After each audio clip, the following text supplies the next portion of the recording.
How to fix Face ID not recognized in iPhone. Hello guys, this is Atticus and welcome back to another tutorial video.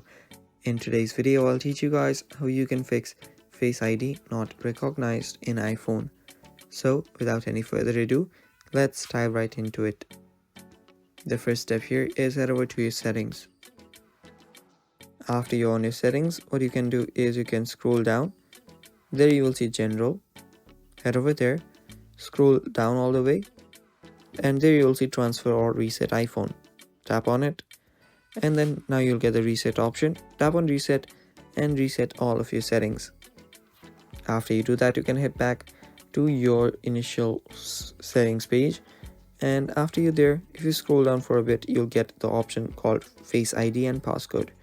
Tap on it, type in your password, and after you type in your password, now you'll get the option to reset your Face ID. Simply tap on reset your Face ID and then just set up your Face ID again, and with that your problem should get fixed. And that is how you fix your Face ID not recognized in iPhone issue. Stay tuned for more and bye bye, take care.